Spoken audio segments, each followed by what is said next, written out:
Hello friends, welcome back to SMG ಅಪ್ಡೇಟ್ಸ್ಗೆ. Friends ನೋಡಿ, ಆರ್ಥಿಕ ಇಲಾಖೆಯಿಂದ 600 ಹುದ್ದೆಗಳದು PSI ನೇಮಕಾತಿಗೆ ಅನುಮತಿ ಸಿಕ್ಕಿತ್ತು. ಆರ್ಥಿಕ ಇಲಾಖೆಯಿಂದ 600 ಹುದ್ದೆಗಳು. ಬಟ್ ನೋಡಿ, ಇವಾಗ ರೆಕ್ರೂಟ್ಮೆಂಟ್ ಮಾಡ್ತಿರೋದು ಎಷ್ಟಂದರೆ 253 ಹುದ್ದೆಗಳನ್ನು ರೆಕ್ರೂಟ್ ಮಾಡೋಕ್ಕೆ ಗೌರ್ಮೆಂಟ್ ಅವರು ಮುಂದಾಗಿದ್ದಾರೆ. ಟೋಟಲ್ 600 ಹುದ್ದೆಗಳಿತ್ತು. ಬಟ್ ಇವಾಗ ನೋಟಿಫಿಕೇಷನ್ ಮಾಡಬೇಕು ಅಂತೇಳಿ ನೇಮಕಾತಿ ವಿಭಾಗಕ್ಕೆ ಕಳಿಸಿರೋದು ಎಷ್ಟಂದರೆ 253 PSI ಹುದ್ದೆಗಳು. ಇದ್ರ ಜೊತೆಗೆ ನಿಮ್ಗೆ ಇನ್ನೊಂದು ಮಾಹಿತಿ ಗೊತ್ತಿದೆ, ಏನಂದರೆ ESIದು ಆಲ್ರೆಡಿ KPSC ಪ್ರಪೋಸಲ್ ಹೋಗಿತ್ತು. ಬಟ್ ಅದನ್ನು KPSCಯಿಂದ ವಾಪಸ್ ತಗೊಂಡು KEಗೆ ಕೊಟ್ಟಿದ್ದಾರೆ. ಎಷ್ಟಂದರೆ 265 ಹುದ್ದೆಗಳಿದೆ. ಇದು ಯಾವಾಗ ನೋಟಿಫಿಕೇಷನ್ ಆಗಿ ಎಕ್ಸಾಮ್ ಮಾಡ್ಬೋದು ಅಂತೇಳಿ ನೋಡೋಣ. ಅದರ ಜೊತೆಗೆ ಲಾಸ್ಟಲ್ಲಿ PSI ಯಾವಾಗ ನೋಟಿಫಿಕೇಷನ್ ಆಗ್ಬೋದು ಅಂತೇಳಿ.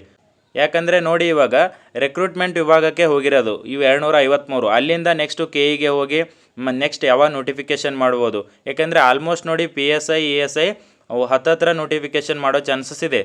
ನೋಡಿ, ಏನು 253 ಹುದ್ದೆಗಳದು PSI ಸಿವಿಲ್ PSI ನೋಟಿಫಿಕೇಷನ್ ಮಾಡ್ತೀವಿ ಅಂತ ಹೇಳಿದಾರಲ್ಲ, ಇದನ್ನು ನೋಡಿ ನೇಮಕಾತಿ ವಿಭಾಗಕ್ಕೆ ಇವತ್ತು ಕಳಿಸಿದ್ದಾರೆ.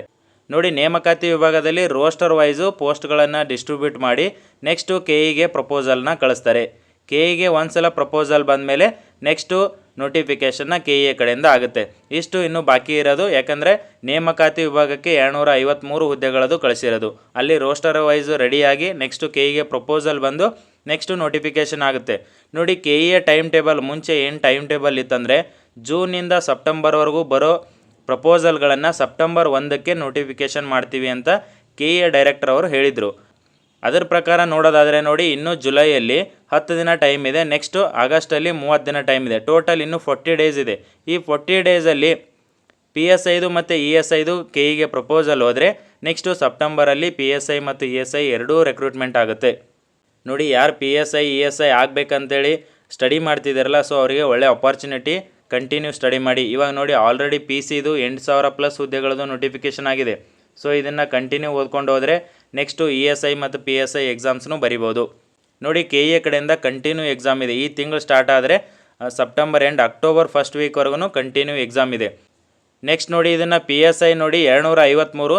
ತುಂಬ ಜನ ಒಂದು 400+ ಆದರೂ ನೋಟಿಫಿಕೇಷನ್ ಮಾಡ್ತಾರಂತೇಳಿ ಅಂದ್ಕೊಂಡಿದ್ರು. ಯಾಕಂದರೆ 600 ಹುದ್ದೆಗಳದು ಯಾಕಂದರೆ 600 ಹುದ್ದೆಗಳದು ಆರ್ಥಿಕ ಇಲಾಖೆಯಿಂದ ಅನುಮೋದನೆ ಸಿಕ್ಕಿತ್ತು. ಬಟ್ ನೋಡಿ, ಇವಾಗ 253 ಸಿವಿಲ್ PSI ಹುದ್ದೆಗಳನ್ನು ಮಾಡಬೇಕಂತೇಳಿ ನೇಮಕಾತಿ ವಿಭಾಗಕ್ಕೆ ಹೋಗಿದೆ. ಬಟ್ ನೋಡಿ, ಸ್ವಲ್ಪ ಗೋರ್ಮೆಂಟ್ ಮೇಲೆ ಪ್ರೆಷರ್ ಹಾಕಿದ್ರೆ ಇನ್ನೂ ಸ್ವಲ್ಪ ಪೋಸ್ಟ್ಗಳು ಇನ್ಕ್ರೀಸ್ ಆದರೂ ಆಗ್ಬೋದು. ಇಲ್ಲ ಅಂದರೆ 253 ಏನು PSI ಇದೆಯಲ್ಲ, ಇದು 100% ರೆಕ್ರೂಟ್ ಆಗುತ್ತೆ. ನೋಡಿ, ಫಸ್ಟ್ ಪೇಪರ್ ಏನಿದೆಯಲ್ಲ PSIಗೆ ಅದು ಚೇಂಜ್ ಆಗಿಲ್ಲ. ಓನ್ಲಿ ESIಗೆ ಫಸ್ಟ್ ಪೇಪರ್ ಚೇಂಜ್ ಆಗಿರೋದು. ESI ಫಸ್ಟ್ ಪೇಪರ್ಗೆ ಏನು 50 ಮಾರ್ಕ್ಸಿಗೆ ಇತ್ತಲ್ಲ, ಇದನ್ನು ರಿಮೂವ್ ಮಾಡಿದ್ದಾರೆ. ಬಟ್ PSIಗೆ 50 ಮಾರ್ಕ್ಸಿಗೆ ಏನು ಫಸ್ಟ್ ಪೇಪರ್ ಇತ್ತಲ್ಲ, ಅದು ಇದೆ. PSIಗೆ ನೋಡಿ, ಪೇಪರ್ 1 ಪೇಪರ್ 2 ಕರೆಕ್ಟಾಗಿ ಗೊತ್ತಿರಬೇಕು. ಫಸ್ಟ್ ಪೇಪರು 50 ಮಾರ್ಕ್ಸಿಗೆ ಇರುತ್ತೆ. ಇದು ಡಿಸ್ಕ್ರಿಪ್ಟಿವ್ ಇರುತ್ತೆ, ಬರಿಬೇಕು. ಎಸ್ಸೆ ಮತ್ತು ಟ್ರಾನ್ಸ್ಲೇಷನು ಇರುತ್ತೆ. ಇದು 50 ಮಾರ್ಕ್ಸಿಗೆ. ಸೆಕೆಂಡ್ ಪೇಪರು 150 ಮಾರ್ಕ್ಸ್ಗೆ 100 ಕ್ವಶನ್ನೇ ಇರುತ್ತೆ. ಬಟ್ ಏನಂದರೆ ಒಂದು ಕ್ವಶನ್ಗೆ 1.5 ಮಾರ್ಕ್ಸ್ ಇರುತ್ತೆ. ಟೋಟಲ್ 200 ಮಾರ್ಕ್ಸ್ಗೆ. ಬಟ್ ಅದೇ ESIಗೆ ನೋಡಿ, ಓನ್ಲಿ 100 ಮಾರ್ಕ್ಸಿಗೆ ಒಂದೇ ಪೇಪರ್ ಇರುತ್ತೆ. ಅದು GS ಓನ್ಲಿ. ಯಾಕಂದರೆ 50 ಮಾರ್ಕ್ಸಿಗೆ ಇತ್ತು, ಬಟ್ ಅದನ್ನು ರಿಮೂವ್ ಮಾಡಿದ್ದಾರೆ. ಸೊ ನೋಡಿ, ESI PSI ರೆಕ್ರೂಟ್ ಆಗುತ್ತಂತೇಳಿ ಇಲ್ಲಿವರೆಗೂ ಸ್ಟಡಿ ಮಾಡ್ಕೊಂಡು ಬಂದಿರೋರಿಗೆ ಒಳ್ಳೆ ಅಪಾರ್ಚುನಿಟಿ. ಇದನ್ನು ಮಿಸ್ ಮಾಡ್ಕೋಬೇಡಿ. ಇವಾಗ ನೋಡಿ, ಏನು PC ನೋಟಿಫಿಕೇಷನ್ ಆಗಿದೆಯಲ್ಲ, ಅದಕ್ಕೆ ಕರೆಕ್ಟಾಗಿ ಓದಿದ್ರೆ ESI PSIಗೆ ಕ್ಲಿಕ್ ಆಗ್ಬೋದು. ಯಾಕಂದರೆ ನೋಡಿ, GS ಪೇಪರ್ ಸ್ಟ್ರಾಂಗ್ ಆಗಿದ್ದರೆ ESI ಅಂತರೂ ಒಂದೇ ಪೇಪರ್ ಇದೆ, ಇದಕ್ಕೆ ಕ್ಲಿಕ್ ಆಗೋ ಚಾನ್ಸಸ್ ಇರುತ್ತೆ. ಅದರ ಜೊತೆಗೆ ಇಲ್ಲಿ 150 ಮಾರ್ಕ್ಸಿಗಿದೆ. ಯಾವುದಕ್ಕೆ? PSIಗೆ. ನೋಡಿ, ಪೊಲೀಸ್ ಡಿಪಾರ್ಟ್ಮೆಂಟ್ಗೆ ಯಾರು ಓದ್ತಿದ್ದೀರಲ್ಲ, ನೀವು GS ತುಂಬ ಸ್ಟ್ರಾಂಗ್ ಆಗಿರಬೇಕು. ಇಲ್ಲಿ GS ಪೇಪರ್ ಮೇನ್ ಆಗಿರೋದ್ರಿಂದ GS ಪೇಪರ್ ಟಾರ್ಗೆಟ್ ಮಾಡಬೇಕು. ಮತ್ತು ನೋಡಿ, ಬೇರೆ ಗ್ರೂಪ್ C ಎಕ್ಸಾಮ್ಸ್ ಓದ್ತಿದ್ರೆ ಸೆಕೆಂಡ್ ಪೇಪರ್ಗೆ ಟಾರ್ಗೆಟ್ ಮಾಡಬೇಕು. ಬಟ್ ನೀವು ಪೊಲೀಸ್ ಡಿಪಾರ್ಟ್ಮೆಂಟಿಗೆ ಓದ್ತಿದ್ರೆ GS ಮೇಲೆ ತುಂಬ ಸ್ಟ್ರಾಂಗ್ ಆಗಿರಬೇಕು. GS ಯಾವುದೇ ರೀತಿ ಕ್ವಶನ್ ಬಂದರೂ ನೀವು ಅಟೆಂಡ್ ಮಾಡೋ ಥರ ಸ್ಟಡಿ ಮಾಡಿರಬೇಕು. ಯಾಕಂದರೆ ನೋಡಿ, PCಗೆ ಓನ್ಲಿ GS ಪೇಪರ್ ಇದೆ, ಮತ್ತು ESIಗೆ ಓನ್ಲಿ GS ಪೇಪರ್ ಇದೆ, ಮತ್ತು PSIಗೆ 150 ಮಾರ್ಕ್ಸ್ GS ಪೇಪರ್ ಇದೆ. ಸೊ ಆದ ಕಾರಣ GSನ ಕರೆಕ್ಟಾಗಿ ಓದಿದ್ರೆ ಪೊಲೀಸ್ ರೆಕ್ರೂಟ್ಮೆಂಟಲ್ಲಿ ಯಾವುದಾದ್ರೂ ಒಂದು ಜಾಬ್ನ ತೊಗೋಬೋದು.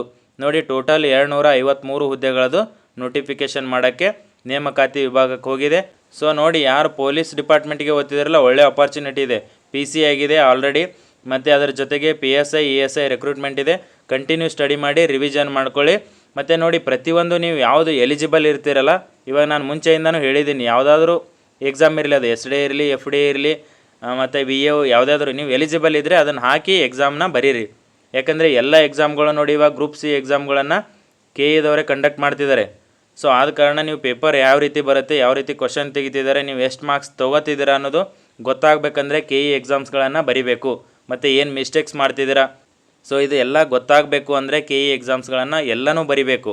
ಸೊ ಅಂದರೆ ಮಾತ್ರ ಒಂದು ಎಕ್ಸಾಮ್ ಬರೆದ್ರೆ ಏನಿರುತ್ತೆ ಅಂದರೆ ಭಯ ಅನ್ನೋದು ಹೋಗ್ಬಿಡುತ್ತೆ. ಎಕ್ಸಾಮ್ ಬರಿಬೇಕಲ್ಲ ಅನ್ನೋದೊಂದು ಭಯ ಇರುತ್ತಲ್ಲ, ಸೊ ಆ ಭಯ ಹೋಗಬೇಕಂದ್ರೆ ನೀವು ಎಷ್ಟು ಎಕ್ಸಾಮ್ ಬರುತ್ತಲ್ಲ ಕೆ ಇ ಕಡೆಯಿಂದ ಎಲ್ಲ ಎಕ್ಸಾಮ್ಗಳನ್ನು ಅಟೆಂಡ್ ಆಗಿ. ಸೊ ನೋಡಿ, ಅದ್ರ ಜೊತೆಗೆ ತುಂಬ ಜನ ಕೇಳ್ತಿರೋದು ಯಾವುದಂದರೆ S D F D A. ನೋಡಿ ನಾನು ಹೇಳಿದ್ದೀನಿ, S D F D A ಒಂದು 1000ರಿಂದ 1500 ಪೋಸ್ಟ್ ಇದೆ ನೋಡಿ. S D F D A 1500 post ಇದೆ ನೋಡಿ ಟೋಟಲ್ಲು. ಇದು ಕೆ ಪಿ ಎಸ್ ಸಿ ಕಡೆಯಿಂದ ಮತ್ತು ಕೆ ಇ ಕಡೆಯಿಂದ ಎರಡೂ ಕಡೆಯಿಂದ ರೆಕ್ರೂಟ್ಮೆಂಟ್ ಆಗ್ತಿತ್ತು ಮುಂಚೆ. ಬಟ್ ಇವಾಗ ನೋಡಿ ಗ್ರೂಪ್ ಸಿ ಹುದ್ದೆಗಳನ್ನು ಕೆ ಇಗೆ ಅಂತ ಹೇಳಿದ್ದಾರೆ, ಬಟ್ ಇದನ್ನು ಅಫಿಷಿಯಲ್ ಆಗಿ ಇಲ್ಲ. ಬಟ್ ಆದ ಕಾರಣ ಏನಾಗ್ಬೋದು ಅಂದರೆ ಇದು ಕೆ ಪಿ ಎಸ್ ಸಿ ಕಡೆಯಿಂದ ಬಿಟ್ಟು ಕೆ ಇ ಕಡೆಯಿಂದ ಆಗೋ ಚಾನ್ಸಸ್ ಇದೆ ನೋಡಿ. ಎಸ್ ಡಿ ಎ ಮತ್ತು ಎಫ್ ಡಿ ಎ 1500 ಹುದ್ದೆಗಳು ಕೆ ಇ ಕಡೆಯಿಂದ ರೆಕ್ರೂಟ್ಮೆಂಟ್ ಆಗ್ಬೋದು. ಇದು ಆದರೆ ಮುಂದಿನ ತಿಂಗಳಿಂದ ಸ್ಟಾರ್ಟ್ ಆಗುತ್ತೆ. ಬಟ್ ಕೆ ಇದವ್ರು ಏನು ಹೇಳಿದ್ದಾರೆ ಅಂದರೆ ಜೂನಿಂದ ಸೆಪ್ಟೆಂಬರ್ವರೆಗೂ ಬರೋ ಪ್ರಪೋಸಲ್ಗಳನ್ನು ಸೆಪ್ಟೆಂಬರಲ್ಲಿ ನೋಟಿಫಿಕೇಷನ್ ಮಾಡ್ತೀವಿ ಅಂತ ಹೇಳಿದ್ದಾರೆ. ಸೊ ಅದರಿಂದ ಸೆಪ್ಟೆಂಬರಲ್ಲಿ ನೆಕ್ಸ್ಟ್ ನೋಟಿಫಿಕೇಷನ್ಗಳು ಆಗ್ಬೋದು. ಅದರಲ್ಲಿ 100% P S I, E S I ಮತ್ತು ಎಕ್ಸ್ ಐ ಕಾನ್ಸ್ಟೇಬಲ್ ಇದ್ದೇ ಇರುತ್ತೆ. ಎಸ್ ಡಿ ಎದು ಇನ್ನೂ ಕನ್ಫರ್ಮ್ ಆಗಿಲ್ಲ. ಯಾಕಂದರೆ ನೋಡಿ ಕೆ ಪಿ ಎಸ್ ಸಿ ಅವ್ರು ಏನು ಹೇಳಿದ್ರು ಅಂದರೆ ಕೆ ಪಿ ಎಸ್ ಸಿ ಅವರು ಜುಲೈ 15ಗೆ ಅಂತ ಹೇಳಿದರು. S D A F D A July 15. ಇವಾಗ ಆಲ್ರೆಡಿ ಜುಲೈ 15 ಮುಗಿದೋಗಿದೆ. ಸೊ ಆದ ಕಾರಣ ಅವರು ಮಾಡಲ್ಲ ಅನಿಸುತ್ತೆ. ಇದನ್ನು ಎಸ್ ಡಿ ಎಫ್ ಡಿ ಎನ ಕೆ ಎ ಕಡೆಯಿಂದ ನೋಟಿಫಿಕೇಷನ್ ಮಾಡಿಸೋ ಚಾನ್ಸಸ್ ಇದೆ. ಅವರು ಓನ್ಲಿ ಗ್ರೂಪ್ ಎ ಮತ್ತು ಗ್ರೂಪ್ ಬಿ ಮಾಡ್ತಾರಂತ ಅನಿಸುತ್ತೆ ಕೆ ಪಿ ಎಸ್ ಸಿ ಅವರು. ಸೊ ಇಷ್ಟು ಮಾಹಿತಿ ಇದೆ. ಎಸ್ ಡಿ ಎಫ್ ಡಿ ಏನೂ ಆಗುತ್ತೆ, ಕಂಟಿನ್ಯೂ ಸ್ಟಡಿ ಮಾಡಿ, ಯಾವಾಗ ಬೇಕಾದರೂ ನೋಟಿಫಿಕೇಷನ್ಗಳು ಆಗ್ಬೋದು. ಇವಾಗ ಆಲ್ರೆಡಿ ನೋಡಿದಾರೆ 3-4 ನೋಟಿಫಿಕೇಷನ್ ಒಂದೇ ದಿನ ನೋಟಿಫಿಕೇಷನ್ ಮಾಡಿದ್ದಾರೆ. ಕ್ರೈಸ್ ಮಾಡಿದ್ದಾರೆ, V O, land surveyor, P C, K S R P, K S I S F, I R B. So ಒಂದೇ ದಿನ ಆಗಿದೆ. ಈ ರೀತಿ ಯಾವುದೇ ಟೈಮಲ್ಲಿ ಒಂದೇ ದಿನ 2-3 ನೋಟಿಫಿಕೇಷನ್ ಆಗ್ಬೋದು. ಇವಾಗ ನೆಕ್ಸ್ಟು ರೆಕ್ರೂಟ್ ಇರೋದು ಇದು ನೋಡಿ, E S I, P S I, X I constable ಮತ್ತು S D F D K A ಕಡೆಯಿಂದ. ಕೆ ಪಿ ಎಸ್ ಸಿ ಕಡೆಯಿಂದ ಆಲ್ರೆಡಿ ನೋಡಿದರೆ ಕೆ ಎಸ್ 319 ಹುದ್ದೆಗಳದು ಪ್ರಪೋಸಲ್ ಬಂದಿದೆ. ಇದು ಕೆ ಪಿ ಎಸ್ ಸಿ ಕಡೆಯಿಂದ ಆಗುತ್ತೆ. ಮತ್ತು ಕೆಲವೊಂದು ಎ ಡಬಲ್ ಇ ಬಂದಿದೆ, ಗ್ರೂಪ್ ಎ ಅದು. ನೆಕ್ಸ್ಟು ಎ ಇ ರೆಕ್ರೂಟ್ಮೆಂಟು ಬಂದಿದೆ, ಅದು ಗ್ರೂಪ್ ಬಿ. ಸೊ ಈ ರೀತಿ ಗ್ರೂಪ್ ಎ ಗ್ರೂಪ್ ಬಿನ ಮಾತ್ರ ಮಾಡೋ ಚಾನ್ಸಸ್ ಇದೆ. ಸೊ ಆ ರೀತಿ ನೋಡ್ಕೊಂಡು ಹೋದರೆ S D F D K E ಕಡೆಯಿಂದ ಆಗುತ್ತೆ. ಪೇಪರ್ ಲೆವೆಲು ತುಂಬ ಸ್ಟ್ಯಾಂಡರ್ಡ್ ಆಗಿರುತ್ತೆ. ನೀವು ಕರೆಕ್ಟಾಗಿ current affairs, mental ability, science ಮತ್ತು ಹಿಸ್ಟ್ರಿ ಮೇಲೆ ಫೋಕಸ್ ಮಾಡಿದ್ರೆ ಕೆ ಇ ಎ ಕ್ವಶನ್ ಪೇಪರಲ್ಲಿ ಜಾಸ್ತಿ ಮಾರ್ಕ್ಸ್ನ ತೊಗೋಬೋದು. ಒಂದು 70+ ಮಾಡಬೇಕಂದ್ರೆ ಇವು 4 ಸಬ್ಜೆಕ್ಟ್ನ ಜಾಸ್ತಿ ಟಾರ್ಗೆಟ್ ಮಾಡಿರಬೇಕು. ಬಟ್ ಹಂಗಂತೇಳಿ ಪಾಲಿಟಿ, ಜಿಯೋಗ್ರಫಿ, ಎಕಾನಮಿ ಓದೋದು ಬಿಡೋದಲ್ಲ, ಸ್ವಲ್ಪ ಓದಬೇಕು. ಟೈಮ್ನ ಕಡಿಮೆ ಕೊಟ್ಟು ಓದಿ ಅಂತ ಹೇಳಿದ್ದೀನಿ. ಸೊ ಈ ರೀತಿ ಮಾಡಿದ್ರೆ ಜಾಸ್ತಿ ಸ್ಕೋರ್ ಮಾಡ್ಬೋದು. ತುಂಬ ಕಾಂಪಿಟೇಷನ್ ಇದೆ, ಕಾಂಪಿಟೇಷನ್ ಕಡಿಮೆ ಇಲ್ಲ. ಇವಾಗ ತುಂಬ ಹೈ ಲೆವೆಲ್ ಕಾಂಪಿಟೇಷನ್ ಇದೆ. ಸೊ ಆದ ಕಾರಣ ಕರೆಕ್ಟಾಗಿ ಸ್ಟಡಿ ಮಾಡಿ, ಮಟೀರಿಯಲ್ಸ್ನ ಒಂದೊಂದೇ ಇಟ್ಕೊಳ್ಳಿ. ಕರೆಕ್ಟಾಗಿ ಸ್ಟ್ಯಾಂಡರ್ಡ್ ಮಟೀರಿಯಲ್ಸ್ನ ಇಟ್ಕೊಂಡು ಸ್ಟಡಿ ಮಾಡಿ. ಸುಮ್ಮನೆ ಯಾವುದೋ ಒಂದು ಸಬ್ಜೆಕ್ಟಿಗೆ 3-4 ಬುಕ್ಸು ಅಥವಾ 3-4 ನೋಟ್ಸು ಮಾಡೋದಲ್ಲ. ಒಂದೊಂದೇ ಬುಕ್ಸು ಅಥವಾ ಒಂದೊಂದೇ ನೋಟ್ಸ್ ಇದ್ರೂ ಸಾಕಾಗುತ್ತೆ. ಅದ್ರ ಜೊತೆಗೆ ಮಂತ್ಲಿ ಕರೆಂಟ್ ಅಫೇರ್ಸ್ ಓದಿದ್ರೆ ಸಾಕು. ಮತ್ತು ಡೈಲಿ ಮೆಂಟಲ್ ಎಬಿಲಿಟಿನ ಟಚ್ಚಲ್ಲಿ ಇಟ್ಕೊಂಡು ಸಾಲ್ವ್ ಮಾಡಿರಿ. ಕೆ ಎ ಕ್ವಶನ್ ಪೇಪರ್ಗಳನ್ನು ಎಲ್ಲ ಸಾಲ್ವ್ ಮಾಡಿರಿ. ಇವಾಗ ಏನು ಎಕ್ಸಾಮ್ ಕಂಡಕ್ಟ್ ಮಾಡ್ತಾರಲ್ಲ, ಲಾಸ್ಟ್ ನೋಡಿ 2 ಗ್ರೂಪ್ ಬಿ ಎಕ್ಸಾಮ್ಗಳನ್ನು ಕಂಡಕ್ಟ್ ಮಾಡಿದ್ದಾರೆ ಜುಲೈಯಲ್ಲಿನೇ. ಸೊ ಅದನ್ನು ನೋಡ್ಕೊಳ್ಳಿ. ಅದ್ರ ಹಿಂದಿನ ತಿಂಗಳಲ್ಲಿ ಮಾಡಿದ್ದಾರೆ. ವಿ ಒ ಮಾಡಿದ್ದಾರೆ, ಪಿ ಎಸ್ ಐಗಳು ಮಾಡಿದ್ದಾರೆ, ಎಸ್ ಡಿ ಎಫ್ ಡಿ ಮಾಡಿದ್ದಾರೆ, ಜೆ ಇ ಮಾಡಿದ್ದಾರೆ. ಈ ರೀತಿ ತುಂಬ ಗ್ರೂಪ್ ಸಿ ಹುದ್ದೆಗಳು, ಗ್ರೂಪ್ ಬಿ ಹುದ್ದೆಗಳನ್ನು ಕೆ ಇದವ್ರು ಮಾಡಿದ್ದಾರೆ. ಅವೆಲ್ಲ ಕ್ವಶನ್ ಪೇಪರ್ಗಳನ್ನು ಕಲೆಕ್ಟ್ ಮಾಡಿ ಸಾಲ್ವ್ ಮಾಡಿದ್ರೆ ಅಪ್ಕಮಿಂಗ್ ಕೆ ಇ ಎಕ್ಸಾಮ್ಸ್ಗಳನ್ನು ಕ್ಲಿಯರ್ ಮಾಡೋಕ್ಕಾಗೋದು. ಯಾಕಂದರೆ ಪೇಪರ್ ಲೆವೆಲ್ ನೋಡಿರ್ಬೋದು ನೀವು ಯಾವ ರೀತಿ ತೆಗಿತಾರಂತೇಳಿ. ಎಲ್ಲ ಸ್ಟೇಟ್ಮೆಂಟ್ ಇರುತ್ತೆ ಮತ್ತು ಅಸರ್ಷನ್, ರೀಸನ್ ಇರುತ್ತೆ. ನೆಕ್ಸ್ಟು ABCD ಅಂತ ಕೇಳ್ತಾರೆ. ಸೊ ಎಲಿಮಿನೇಷನ್ ಮೆಥಡ್ ಮಾಡೋದೆಲ್ಲ ಕಲಿಬೇಕು. ನೀವು ಕಲಿತ್ರೆ ಮಾತ್ರ ಎಕ್ಸಾಮ್ಸ್ನ ಕ್ಲಿಯರ್ ಮಾಡೋಕ್ಕಾಗೋದು. ಸೊ ಜಾಸ್ತಿ ಕ್ವಶನ್ ಅಟೆಂಡ್ ಮಾಡೋಕ್ಕಾಗೋದು.